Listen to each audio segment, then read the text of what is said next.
गंगा माँ को प्रणाम करते हुए आप सभी का हार्दिक अभिनंदन।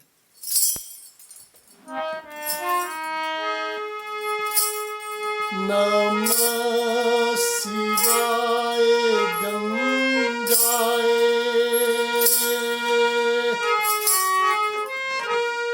शिवदाय नमो नमः।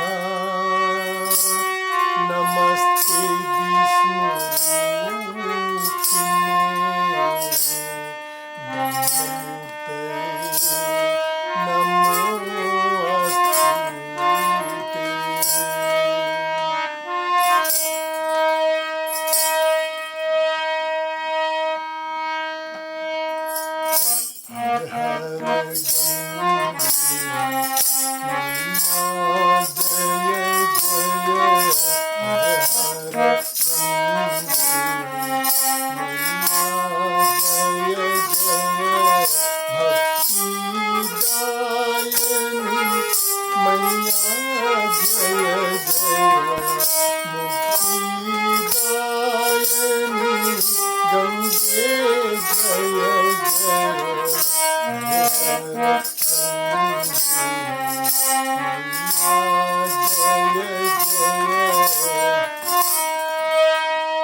आज भुक्ति मुक्ति और भक्तिदायिनी गंगा माँ पर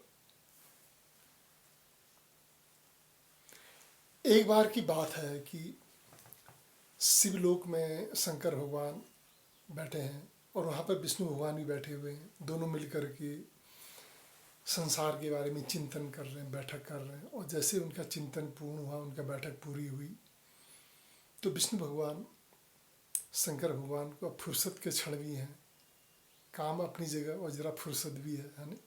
तो उस फुर्सत के क्षणों में विष्णु भगवान भोलेनाथ जी को कहते हैं कि हे भोलेनाथ जी, आप हमें एक भजन सुना दीजिए दुर्गा माँ का, क्योंकि उन दोनों हमेशा दुर्गा माँ की आराधना करते थे। संसार दुर्गा माँ ने ही उनको बनाया है ना। तो परम ब्रह्म है दुर्गा माँ, निरंकार। तो ये सुन करके भोलेनाथ जी, जो कि सभी प्राणियों को मुक्ति दिला के परमात्मा से मिलाते हैं, और उनके मन के लायक ऐसा उन्होंने एक आग्रह किया। और भोलेनाथ जी जो शिव सर्वार्थ साधिके हैं, दुर्गा माँ का हमेशा याद करते हैं, तो वो उनकी दुर्गा माँ को याद में खो गए। और फिर उन्होंने एक सुंदर सा भजन उन्होंने गाना शुरू किया। और अब वो शंकर भगवान गा रहे हैं, सोच लीजिए कैसा भजन रहा होगा है। खुद शंकर भगवान गा रहे हैं, जो कि प्राणियों को भक्ति दिला के मुक्ति करवाते हैं ना, उनका जीवन सफल करते हैं, सभी प्राणियों का जीवन को सफल करते हैं, और वो गा रहे हैं। कितना सुंदर भजन रहा होगा है। पूरा अचर अचर सब, जैसे कुछ देर के लिए सब कुछ रुक गया हो है ना। और विष्णु भगवान ने जब वो भजन सुनना आरंभ किया, तो विष्णु भगवान का हृदय भी रोमांच आ गया उनके शरीर में। शरीर के जैसे बाल होते हैं सब खड़े हो गए। और खड़े वो नहीं जो जाड़ों में भी होता है खड़े ठंडे के मारे, वो नहीं, भक्ति से भावना से खड़े हो गए। गुण गावत पुलक सईरा, गद गद गिरा नयन बहनीरा। इंसान भक्ति में परमात्मा के गुण गाते हुए, भक्ति में इंसान का हृदय गदगद हो जाए, शरीर पुलकित हो जाए, ये बाल खड़े हो जाते शरीर, और आंखों से उसके आंसू बहने लगे। ये भक्ति की पराकाष्ठा। और विष्णु भगवान ठीक वही स्थिति में आ गए, और उनके आंखों से आंसू बहने लगे, और पूरा हृदय उनका द्रवित हो गया। होता ही है, कभी आपके जीवन में भी कोई आपका बहुत प्रिय कोई छोटा बच्चा बहुत सालों के बाद आ रहा है, तो मन हृदय हो जाता है। कभी कभी खुशी में भी आंसू आते हैं ना। तो इसी तरह से विष्णु भगवान द्रव में बदलने लगे और द्रव फैलने लगा चारों तरफ। और द्रव फैलते फैलते फैलते फैलते ब्रह्मलोक पहुंचा। तो ब्रह्मा जी वहाँ बैठे थे। ब्रह्मा जी ने देखा चारों तरफ ये पानी एक द्रव फैल रहा चारों तरफ।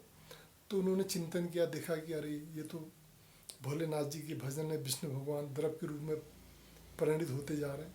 तो उसने तुरंत उस द्रव को अपने कमंडल में भर लिया।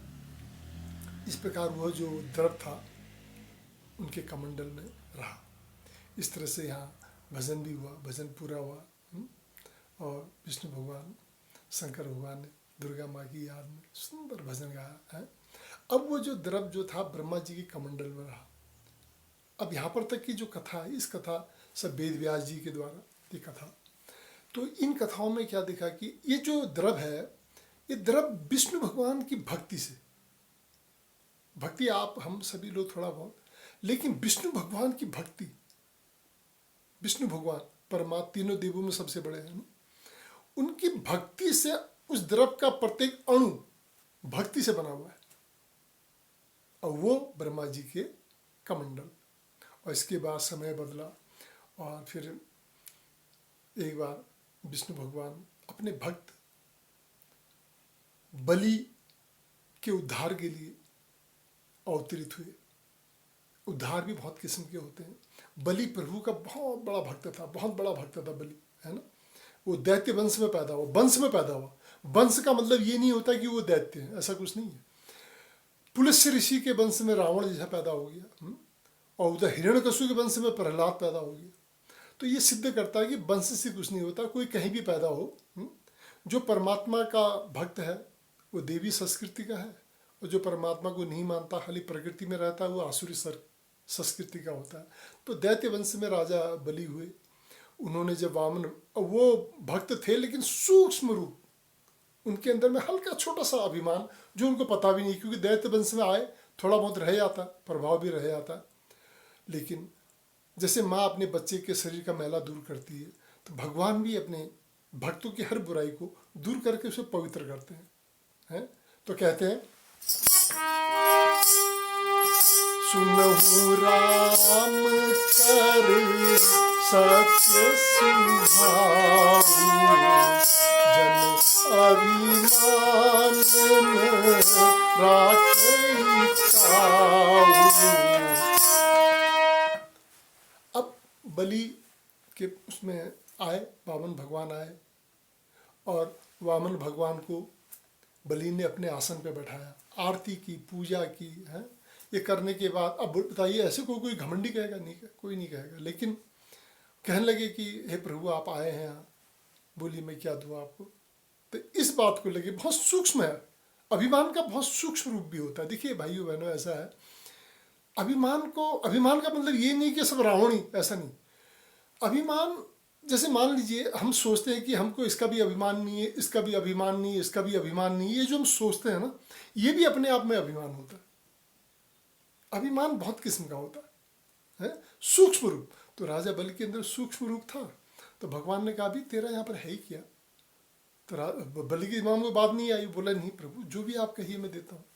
तो 3 पग मांगा उन्होंने, और 3 पग में, एक पग में उन्होंने पूरे बलि का नीचे का राजपाट सारा ले लिया उन्होंने, है ना।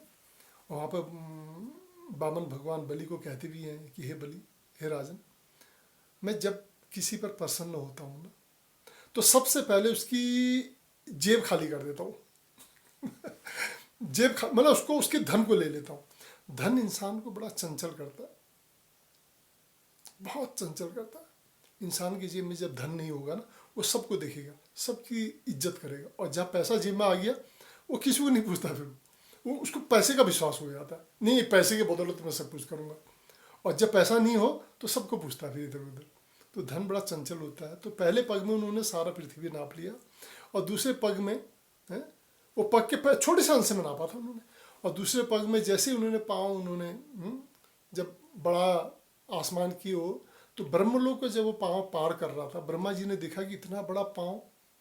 तो ब्रह्मा जी ने चिंतन किया, देखा, समझ गए कि मेरे पिताजी वासुदेव जी बलि की यज्ञशाला में गए हैं, ये उन्हीं का पाँव है। तो उन्होंने तुरंत जैसे आपके घर के अगल बगल में कोई डोली जाती है तब तुरंत फूल वूल लेके आ जाते, पहुँच जाते हैं यहाँ पर देवी माँ के लिए। उसी ढंग से ब्रह्मा जी ने हमें कमंडल के जल को उस पाँव को धोया उन्होंने, तो वो कमंडल का जल उस पाँव तो बहुत बड़ा था वो, तो पानी उसमें चला गया। जैसे आप एक लोटा पानी गिराएं तो कहाँ जाएगा, जरा से देर जगह जाएगा, और वैसे उनका पाँव बहुत बड़ा था, उसमें वो कमंडल का पानी उसमें चला गया, और तब वो जो द्रव था, वो पानी जो था, वो विष्णु भगवान के पाँव में पहुँच गया। अब इसके बाद की कहानी आप जानते हैं, सगर पुत्रों को, सगर के उनको तारने के लिए बहुत कठिन तपस्या की। सगर के 2 पीढ़ी तो कुछ नहीं कर पाई, तब जाके भगीरथ ने किया, उन्होंने गंगा माँ को प्रसन्न किया। और गंगा माँ कौन चाहेगी कि विष्णु भगवान के पाँव को छोड़ के आए, है ना, लेकिन भक्तों के लिए उन्होंने आना स्वीकार किया। लेकिन उन्होंने ये कहा कि मेरे वेग को तो कोई ले नहीं पाएगा। आप जानते हैं भाइयों बहनों, आजकल कहीं पर जरा सा बादल फटता है तो पूरा सब खत्म कर देता है, एक बादल फटने से, है ना। तो जब गंगा माँ आएगी तो क्या हालत होगी बताइए जरा, कौन रोक पाएगा उनको, है ना। तो इसलिए गंगा माँ ने कहा शंकर भगवान को कहिए, वही है और वही इसको वेग को रोक पाएंगे, है ना। इसके पीछे और भी बहुत सारी कहानियाँ हैं कि गंगा माँ शंकर भगवान की जटा में क्यों आई। इसके लिए 1-2 कहानियाँ और भी हैं, समय नहीं है अभी, फिर कभी बताएंगे आपको। तो इस तरह से फिर शंकर भगवान की भगीरथ ने तपस्या की, शंकर भगवान माने, और इसके बाद गंगा माँ शंकर भगवान की जटा पे आई, और जटा से फिर उन्होंने नीचे को आना शुरू किया। शंकर भगवान के यहाँ भी जटा में, ये लंबी कहानी, बहुत लंबी कहानी है, 10-15 मिनट के एपिसोड में। हमारा सिर्फ एक ही उद्देश्य है कि जरा लोग टच में आए, इन चीज़ों के टच में आए, है ना, और भक्ति भावना जरा बढ़े। और बाकी काम तो जो भागवत विद्वान है वो लोग करेंगे, मेरा काम सिर्फ एक लोगों को टच करना है कि एक सब्जेक्ट पे ला करके, एक कोरोना काल में जब हम कहीं जा नहीं पा रहे, बैठ नहीं पा रहे, इस प्रकार से गंगा माँ धरती पर आई और सगर पुत्रों को उन्होंने धारण किया, ये आप जानते हैं। तो इस तरह से गंगा माँ की अवतरण की एक कहानी तो ये है, और भी कहानियाँ हैं। अब गंगा माँ जो है, देखिए, त्रिदेवों का कार्य करती है, इसलिए उनका नाम विधि हरि हर रूपा भी कहा गया। जब वो, जैसे हमको देखो हमारा शरीर है ना, ये शरीर पानी से तो बना है, इसके अंदर पानी, हर चीज़ के अंदर, लकड़ी पेड़ के अंदर पानी है, सब्जी खरीदने जाइए सब्जी के अंदर पानी है, तो पानी से शरीर बना, हर चीज़ पानी से बना हुआ है ना। तो जब ऐसा गंगा माँ कार्य करती है तो उस वक्त ब्रह्मा का कार्य करती है, और जब शरीर को पालती है, पोसती है, पेड़ पौधे सबको, तो उस वक्त वो विष्णु भगवान का कार्य करती है। और जब इन सब के बाद उसको मुक्ति भी दिलाती है। अब एक बात है, मुक्ति का मतलब आप कभी ये ना सोचें कि कोई प्राणी मर गया और वो उसको गंगा में विसर्जन कर दिया, वो मुक्ति नहीं है, उसको मत सोचिए कि मुक्ति हो गया, ऐसा मुक्ति होने लग जाए तो सभी मुक्त हो जाए, है ना, वो मुक्ति नहीं है। मुक्ति का मतलब होता है जीते जी वो परमात्मा को प्राप्त कर ले, यह है मुक्ति का मतलब। वो तो जब शरीर आदमी छोड़ता है इंसान, तो शरीर को तो लास्ट में वो तो गंगा माँ एक काम और कर रही कि इसको भी बहा के ले आ रही है, साफ कर दे रही पृथ्वी को, बहुत बढ़िया बात है। लेकिन मुक्ति का मतलब वो नहीं है कि मरने के बाद मुक्ति होगी, ऐसा नहीं होता। मुक्ति का मतलब जीते जी मनुष्य को सफल करना है। तो ये ब्रह्मा विष्णु महेश के तीनों के त्रिदेवों की यही कार्य है, पैदा करो, पालो और उसको सीधे मुक्त कर दो, जीते जी उसको परमात्मा से मिला दो। मरने के बाद नहीं, मरने के बाद क्या हुआ क्या नहीं हुआ नहीं। तो इसे कहते हैं मुक्ति होना, और ये मुक्ति का कार्य गंगा माँ भी करती है। देखो, हर घड़ी हर पल आपको गंगा माँ का याद आते ही, नाम याद आते ही मन बिल्कुल भक्ति में द्रव, क्योंकि भक्ति से बनी हुई है ना गंगा माँ, है ना। तो इस तरह से गंगा माँ तीनों देवों का कार्य करती है, इसलिए विधि हरि हर रूपा भी कहा जाता है। विधि मतलब ब्रह्मा, हरि मतलब विष्णु, हर मतलब शिव, है ना। तो तीनों का वो कार्य करती है। और इस प्रकार से गंगा माँ 24 घंटे हर पल वो बह रही है, और देवताओं की पूजा प्रार्थना में उनका आह्वान करना पड़ता। लेकिन गंगा माँ के लिए कोई आह्वान की पद्धति नहीं है, कहीं पर भी गंगा माँ को आप इसको हो गया है ना, 24 घंटे वो बह रही। हम सो जाते हैं लेकिन गंगा माँ चल रही है लगातार, हर घड़ी हर पल। तो जब भी हम गंगा माँ को याद करें तो हमेशा इसी दृष्टिकोण से याद करें कि वो ब्रह्मा जी के कमंडल से आई, विष्णु भगवान के पहले हृदय से निकली, फिर ब्रह्मा जी के कमंडल में आई, फिर विष्णु भगवान के चरणों में, फिर शंकर भगवान के जटा में आई, उसके बाद ये पृथ्वी पर आई है।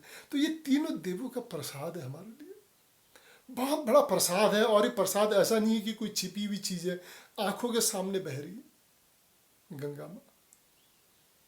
तो इसको हमेशा गंगा माँ को इस दृष्टि से लें हम कि तीनों का हमको जीते जाते एक प्रैक्टिकल प्रसाद मिल रहा है हमको, प्रैक्टिकल, थ्योरेटिकल नहीं, सामने में ही हमको गंगा माँ का वो जो तीनों देवों को टच करते हुए आ रही। इस दृष्टि से हम गंगा माँ को देखें, गंगा माँ को याद करें। गंगा माँ के बारे में तो बहुत कुछ कहा जाता है। जिस गंगा माँ में सैकड़ों सैकड़ों वर्ष पुराने हड्डियों को डालने से उस मनुष्य को परम धाम की प्राप्ति हो जाती है। उस गंगा माँ के बारे में क्या कहा जाए, ये भी कहते हैं कि गंगा गंगेति यो बुर्या योजनानां सतेरपि मुच्यते सर्व पापेभ्यो विष्णुलोके सगच्छति।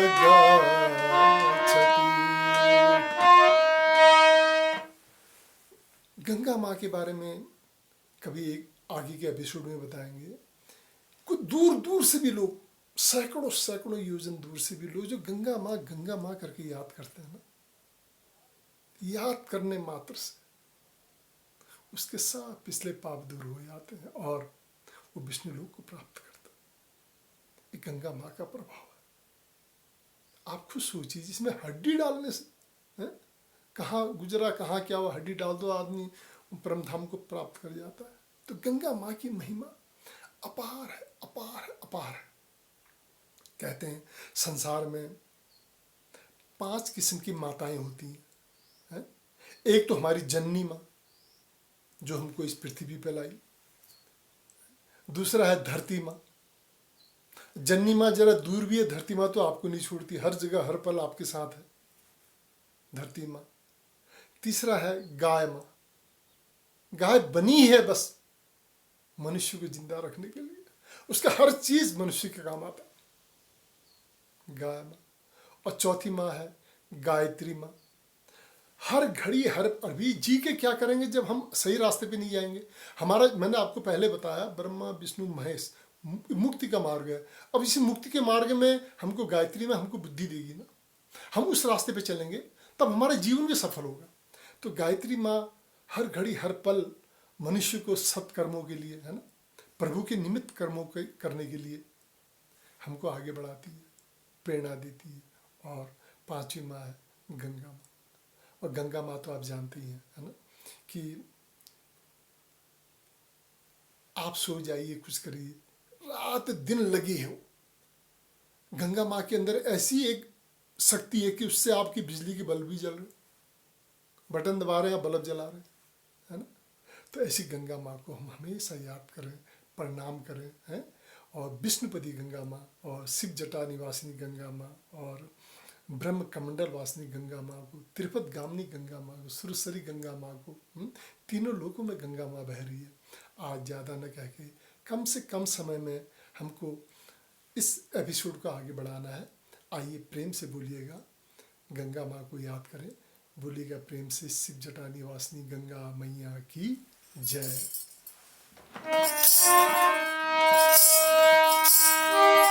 गंग सकल मुद मंगल मूला, सब सुख करनिहारनि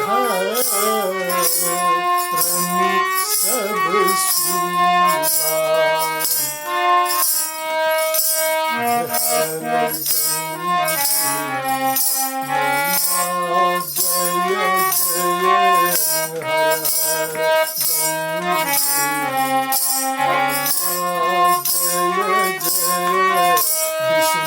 हर गंगा जय जय, शिव जटावासिनी गंगा जय जय, ब्रह्मकमंडल वासिनी